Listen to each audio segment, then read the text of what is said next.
Pemirsa, apa kabar? Saya Jonathan membawakan warta berita PTS tanggal 4 Agustus.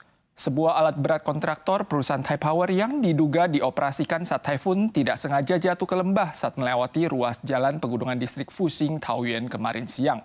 4 dari 6 orang di atas kendaraan dinyatakan meninggal walau telah dikirim ke rumah sakit. 2 diantaranya adalah warga Taiwan, 2 lainnya adalah PMA Thailand, dan 2 selebihnya adalah orang Thailand yang datang ke Taiwan dengan visa turis, di mana keduanya kini berkondisi aman.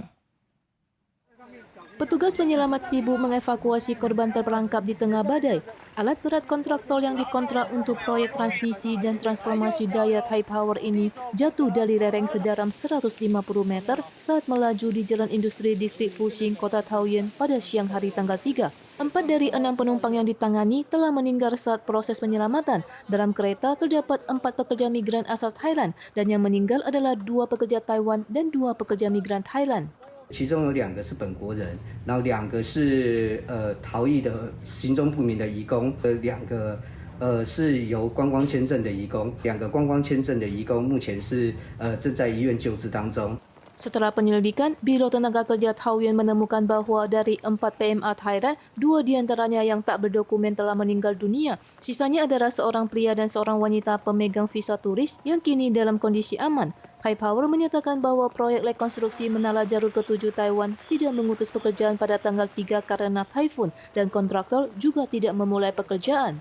早上我们因为台风的关系，我们像那个北北基的工地今天都停工。 那复兴区那边工地早上我们都有这个公务单都有确认过，说你今天不会施工，不知道他是不是跟我们讲今天不做，结果偷偷跑去做还是怎样？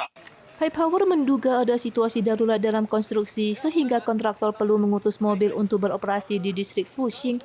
Pemkot Taoyuan akan memeriksa Thai Power untuk mengetahui apakah kontraktor yang dikontrak merekrut pekerja migran secara ilegal.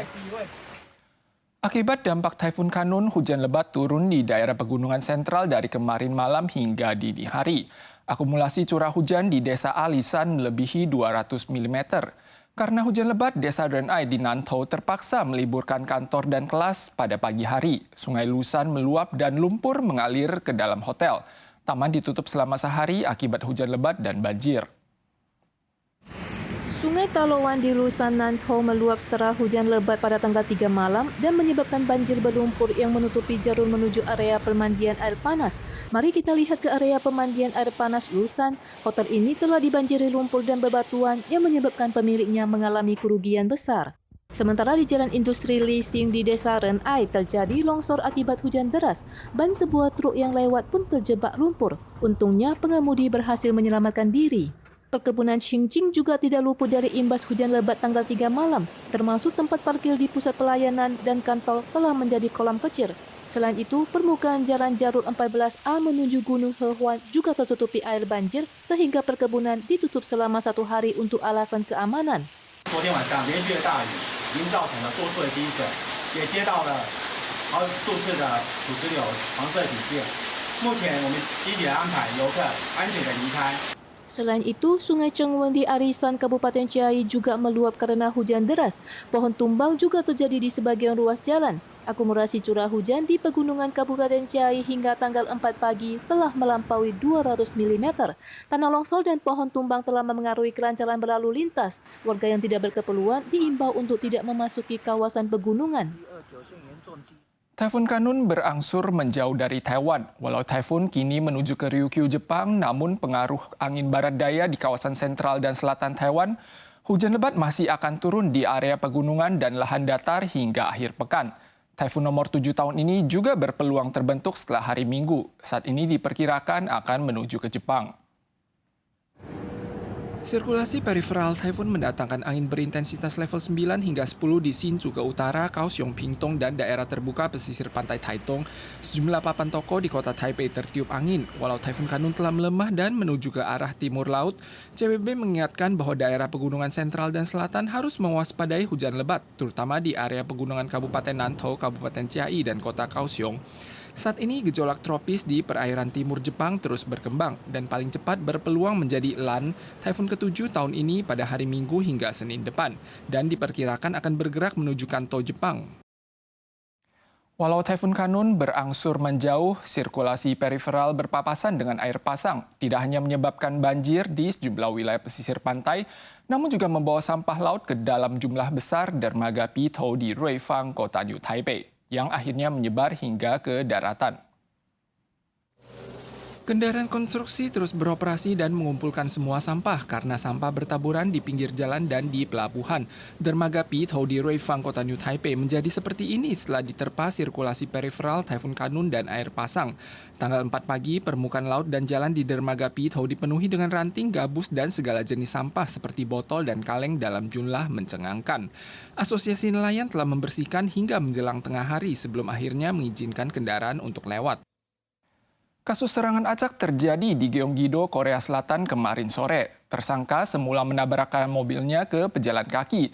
Kemudian ia keluar dari mobil dan membacok setiap orang yang ditemuinya. Pelaku kini telah diringkus di lokasi kejadian, namun telah menyebabkan 1 orang meninggal dan 13 lainnya luka-luka.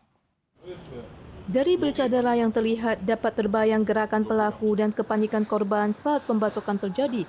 Tersangka yang ditangkap di tempat mengaku ia direkrut organisasi tak dikenal untuk melakukan pembunuhan dan menguak ketidakadilan kepada publik. Dari pemeriksaan awal, diketahui tersangka tidak mengonsumsi narkoba atau minuman beralkohol.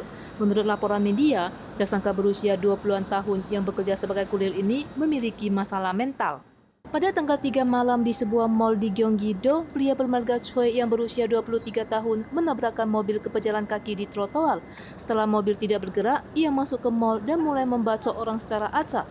개인적 원한에 의한 전통적인 범죄와 달리 일련의 사건들은 그 누구도 피해자가 될 수 있다는 점에서 이전의 범죄와 궤를 달리하며 사실상 테러 행위와도 같습니다.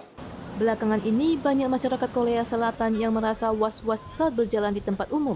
Ini dikarenakan tanggal 21 bulan lalu juga terjadi kasus seorang pria melakukan pembacokan acak di Jalan Silim Seur, dan kini kasus serupa kembali terjadi. Pada tanggal 3, pihak berwenang segera menggelar rapat diskusi langkah antisipasi yang mencakup penguatan patroli malam dan sistem pengawasan di kawasan ramai. Pemirsa sekalian, sekian Warta Berita dari PTS. Berikutnya, mari kita saksikan pemandangan laut di Republik Siprus. Kita soal lagi di lain kesempatan. Sampai jumpa.